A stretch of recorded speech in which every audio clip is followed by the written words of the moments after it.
السلام عليكم ورحمة الله وبركاته. بسم الله الرحمن الرحيم. الحمد لله رب العالمين، والصلاة والسلام على أشرف الأنبياء والمرسلين، حبيب إله العالمين أبي القاسم المصطفى محمد.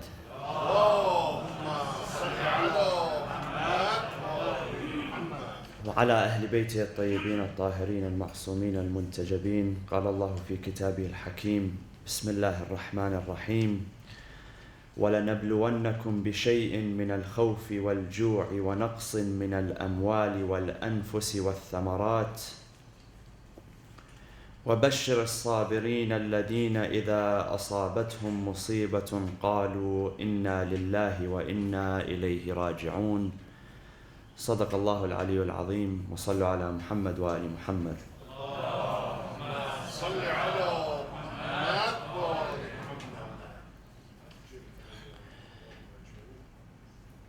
The days that we are in now mark the beginning of the month of Jamad al-Thani, and according to different narrations, these are the days in which we commemorate the martyrdom, the passing away of Sayyidat al-Nisa al-Alameen, Fatima al-Zahra alayhi salam, the daughter of Rasulullah sallallahu alayhi wa sallam.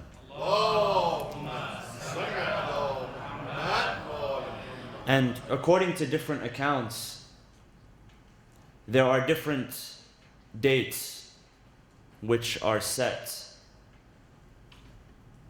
in commemoration of her martyrdom. And these days are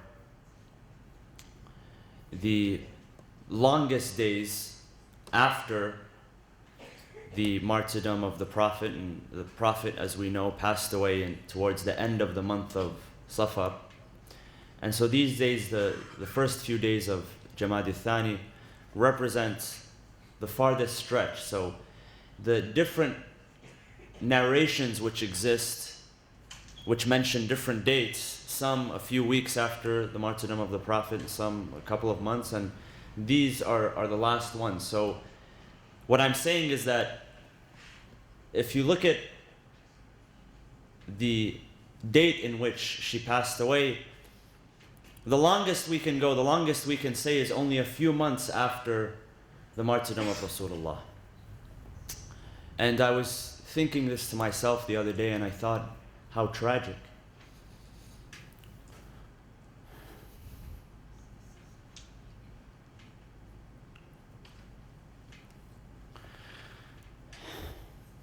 That Rasulullah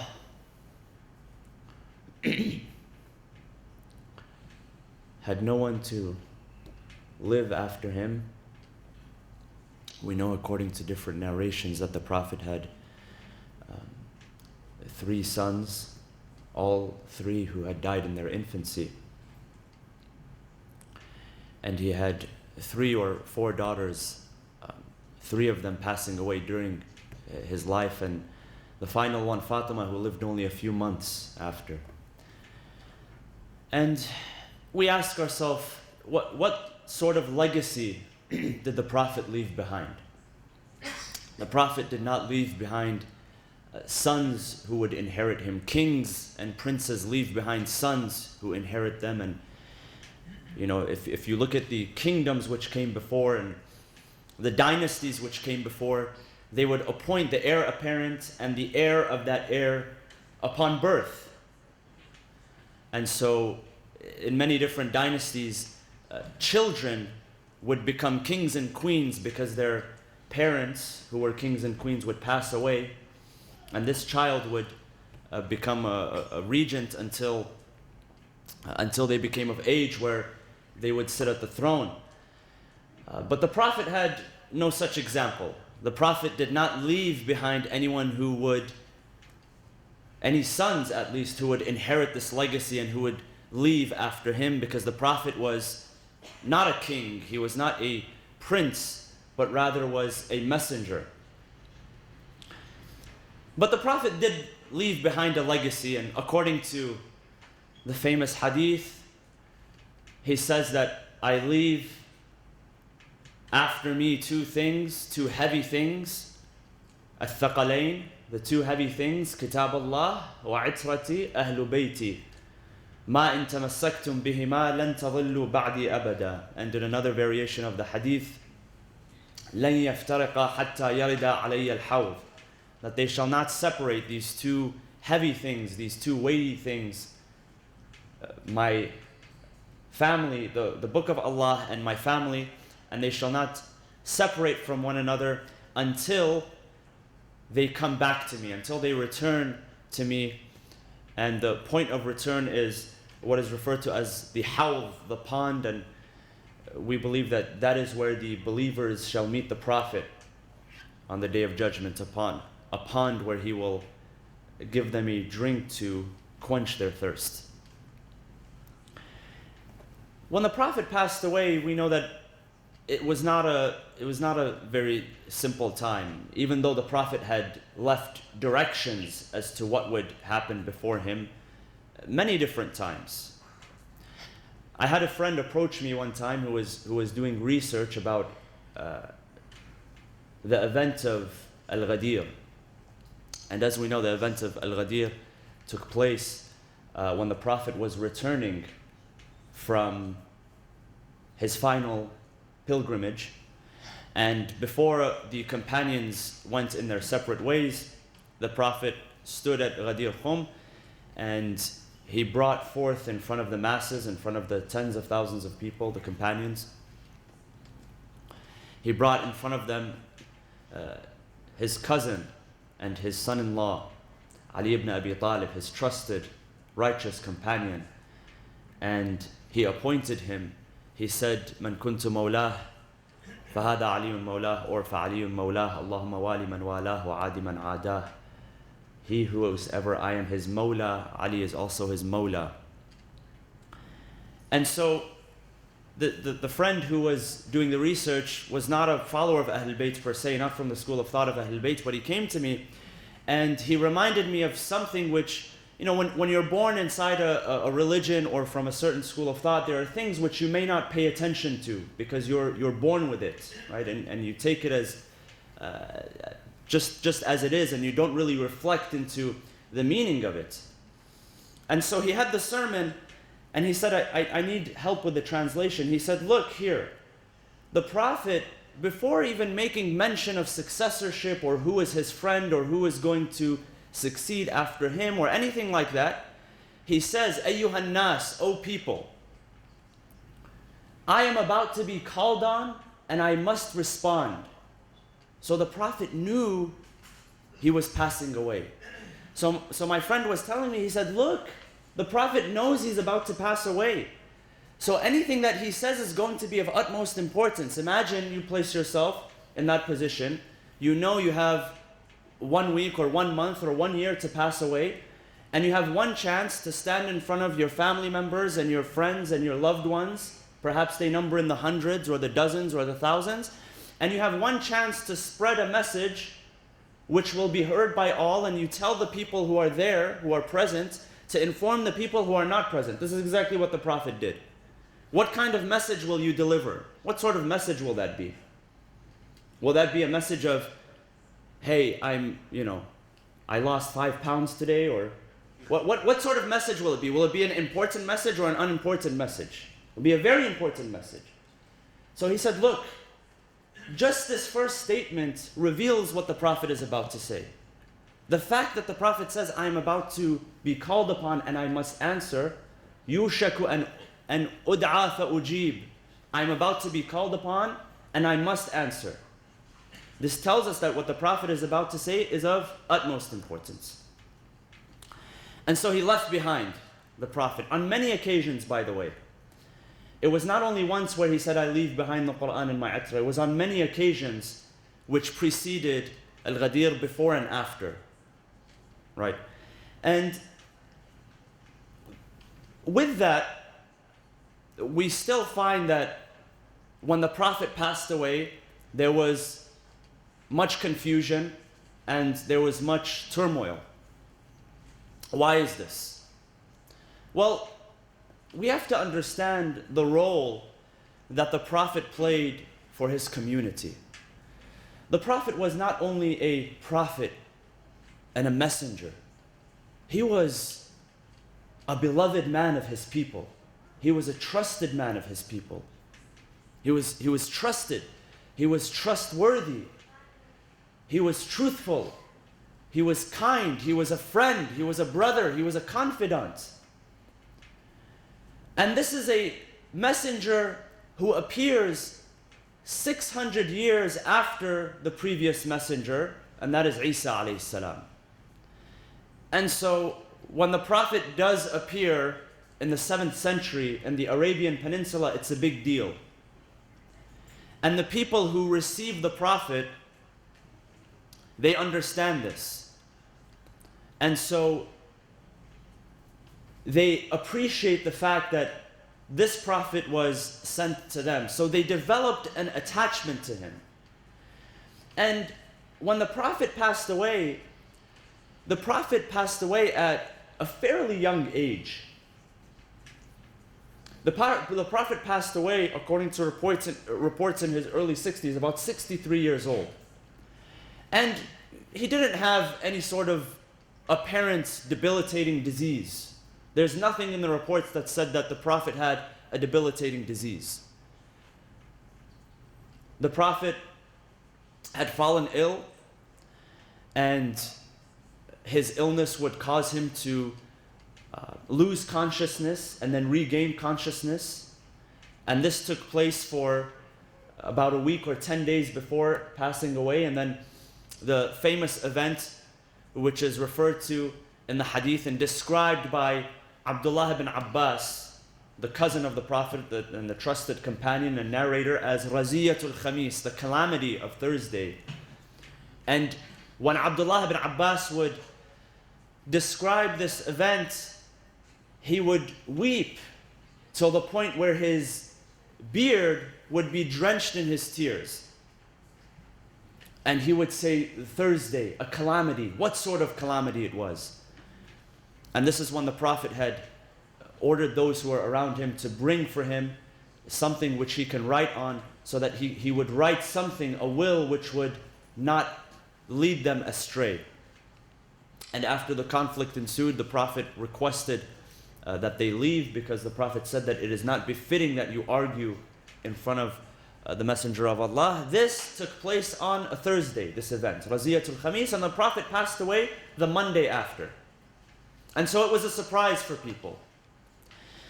And so even though the Prophet had left direction, and it was clear, there was much commotion and confusion which ensued immediately after. And we know much of what happened during that time. We know what happened with the family of the Prophet. We know what happened in regards to the preparation for the burial of Rasulullah. We know who was involved. Reports tell us who was involved and who was not involved.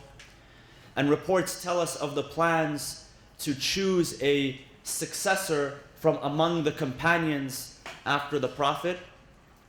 And much of this is written in detail.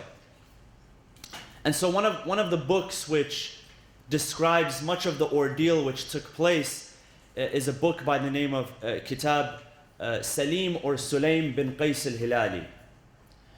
And this is one of the earliest books written by this man who it is said was a companion of Imam Ali alayhi salam. And much of this book is basically narrations from the companions, the close companions of the Ahlul Bayt alayhim salam, the remaining family members, on what exactly conspired and what exactly took place. So for instance, Salman al-Muhammadi is one of those companions who was very, very close to the Ahlul Bayt alayhim salam. And so he narrates much of the detail of what took place. And Fatima Zahra alayhi salam, again, only a few weeks or a few months after the Prophet, she passed away. And really, when we look at history, whether it is classical history or whether it is contemporary history, we find, unfortunately, that many historians intentionally choose to leave out parts of history which were uncomfortable to look at. I mean, imagine answering the question, well, what really happened? Fatima was 18 years old. How could she pass away? She was not known to have any illness. She was not known to have any sickness or anything like that, any debilitating disease, nothing like that. So how is it that she passed away? Now, what happened with the Ahlul Bayt alayhimus salam? What sort of stance did they take after the Prophet? See, the Prophet was very beloved by his companions and by his community, but he was not more beloved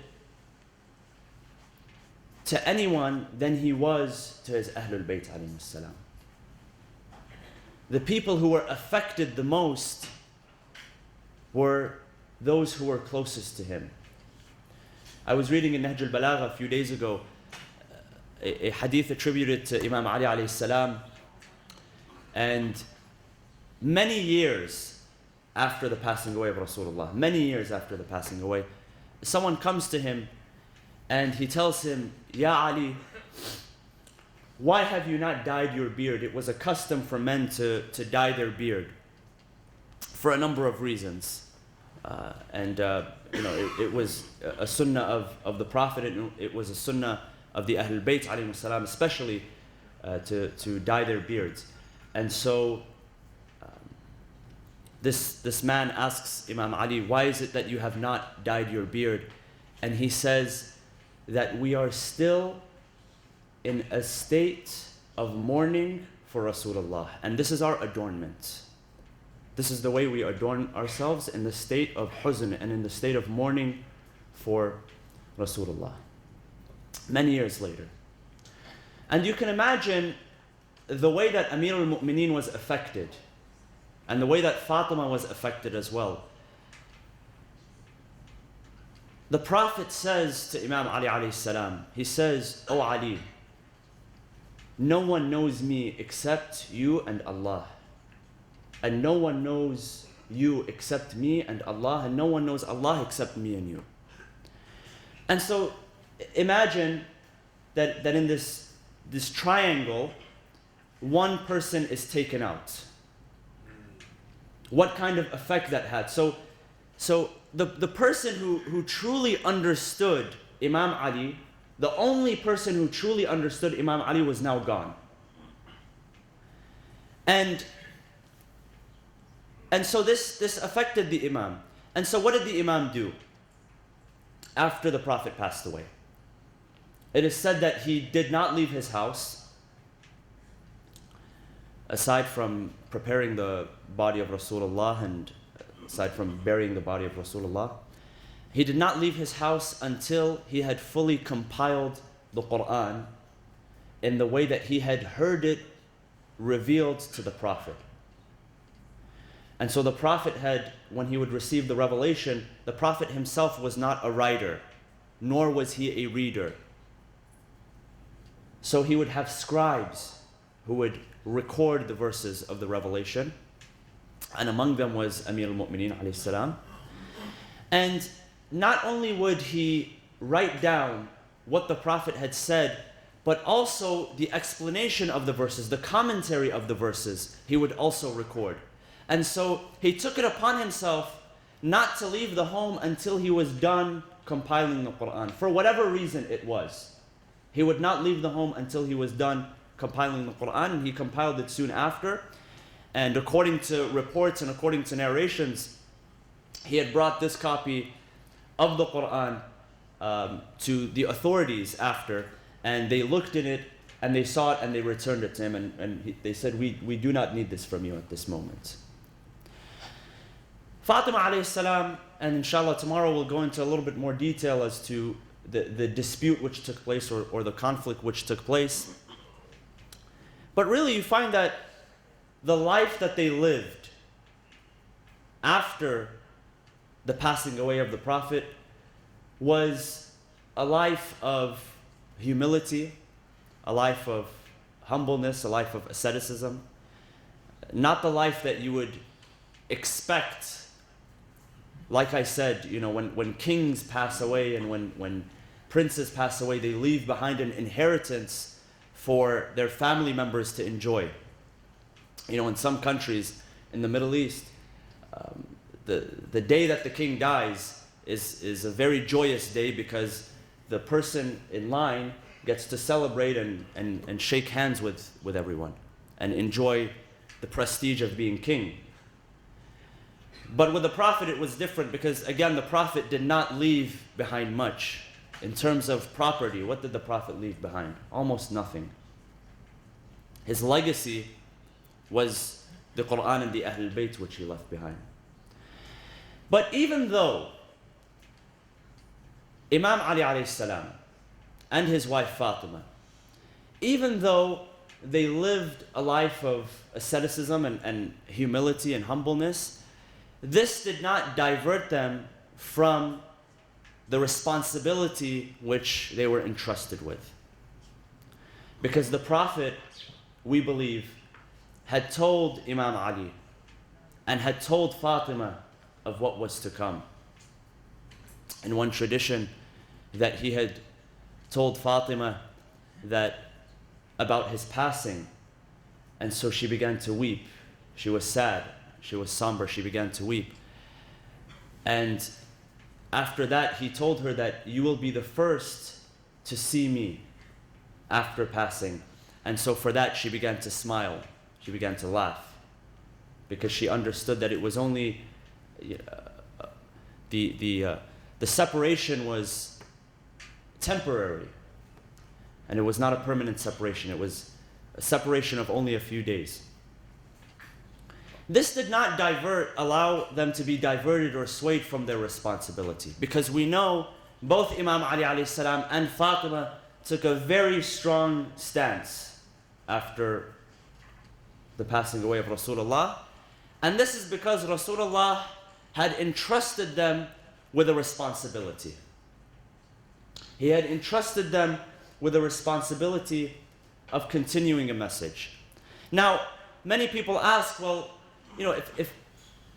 if the Prophet, passed away and there was confusion which happened after that, and people were divided into groups, and one group siding with the family and another group siding with the companions, and among the companions there was divide amongst the Muhajirin and the Ansar. The Muhajirin saying, we are the ones that were with the Prophet and we migrated with him and we fought battles with him. The Ansar saying, no, we are the ones that received him. We are the ones that supported him when his own people could not help him. And so this divide was very much alive. It existed at that time. And really this represented one of the first significant times that there was going to be divide in the Muslim Ummah. And it only began to grow from there. It didn't get so much better, right? There were times of stability, but even after that, there were times of division. So after, for instance, after the rule of the first and second Khulafa, during the time of the third Khalifa, there was division among the Muslims. During the time of the rule of Imam Ali alayhi salam, there was division among the Muslims, and thus there were 3 consecutive battles which were fought amongst the Muslims at that time in a period of only 5 or 6 years. After that, of course, we know of the reign of Muawiyah, and then after that the reign of Yazid, and what happened with Imam Hussein alayhi salam. One of the things at that time was really categorized by was confusion. There was a lot of confusion.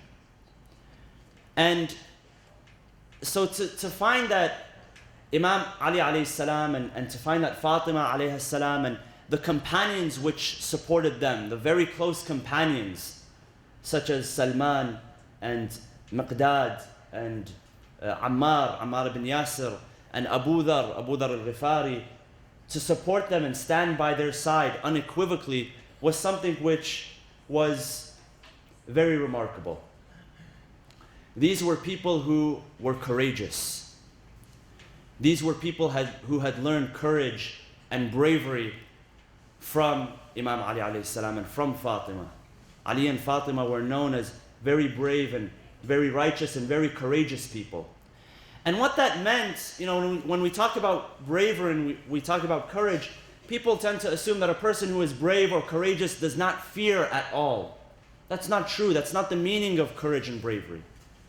Courage or bravery is that even if you fear, you do the right thing. Even if you fear, you do the right thing. And if we define it in those terms, we find that most people are not truly brave, are not truly courageous. We know that successful people are brave and courageous. Successful people are the ones who face their fears. Successful people are the ones who do not follow what is popular, but rather follow and do what is right. And that's why we have so few successful people in this world. In terms of business or sports or politics, right? If you look at sports, not everybody can be a Michael Jordan. Michael Jordan, before being successful, was doing things which other people were not doing, was training like others would not train. And there are many different examples. So truly successful people are the ones who face their fears and are willing to do things which other people are not willing to do. And they are courageous in that they do not follow what is common or what is popular, but they follow and do what is right, even if they have to risk everything. And Imam Ali alayhi salam risked a lot. Fatima alayhi salam risked much. They knew what was going to happen if they were going to follow through with the commandments of Rasulullah sallallahu alayhi wa sallam. Sallu ala Muhammad.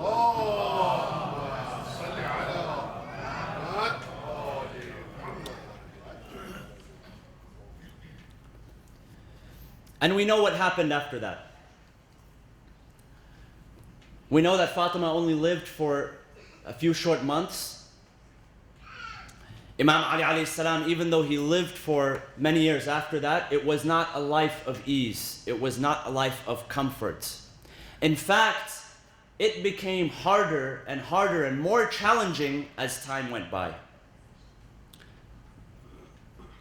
The days of the rule of Imam Ali alayhi salam were probably the most challenging and the hardest and the harshest days upon him. They were not the easiest days. There was a time when, and this is the Khalifa, this is the leader of the entire Ummah. A time when he was Khalifa and he would walk in the streets of Kufa and some people would not even greet him. They would not even say Salamu Alaikum. Or if he would say Salamu Alaikum, they would not even reply to his salam. This is the sort of audacity that they had. In one of his sermons, narrated in Nahj al-Balagha, Imam Ali alayhi salam says that if you look at all of the leaders of the nations, it is usually the leaders who are oppressing the followers. But in my case, it is the followers who are oppressing the leader. Irony, right? Very ironic. Irony and confusion. He says to the people who were torn between two sides, not knowing whether to stand on the side of him or the side of Muawiyah. He says, Subhanallah, look at your situation. Your Amir disobeys Allah, but you obey him. And I obey Allah, but you disobey me. A world of irony and a world of confusion. And so, in a world of irony, in a world of confusion, very much like the world that we live in today, it becomes more and more challenging to take a proper stance and follow what is right. And that's why, unfortunately, you look at the news today and look at the polls with election season. And if you look at the results of the polls, you'll understand the state of people today. And how people are persuaded through confusion and through fear and through intimidation. And rarely do you find people who are courageous, people who are brave, people who stand up for what is right, not for what is popular or not for what is trending. And so Imam Ali alayhi salam and Fatima were two very special people who, during that time of fear and during that time of confusion and turmoil, were brave and they were courageous and they stood for what was right and not for what was convenient or what was popular. You know, they could have had it their way if they wanted. Abu Sufyan, and I've mentioned this narration maybe a few times before, but Abu Sufyan, after the death of the Prophet, he goes to Al-Abbas, the uncle of the Prophet, and he says, Abbas, I want you to take me to Ali because I have something which I would like to propose to him. And so they both go to him, and Abu Sufyan says, oh Ali, forget about what these people have done. Forget about the fact that they have chosen a leader to lead them. I will pledge allegiance to you. Extend your hand. I will pledge allegiance to you. And I have my own troops. I have my own army. I have my own people in Mecca. Even though Mecca had, only a year or two before had been conquered by the Muslims. And supposedly those who had opposed the Prophet for so long had accepted Islam, but there was something in their hearts.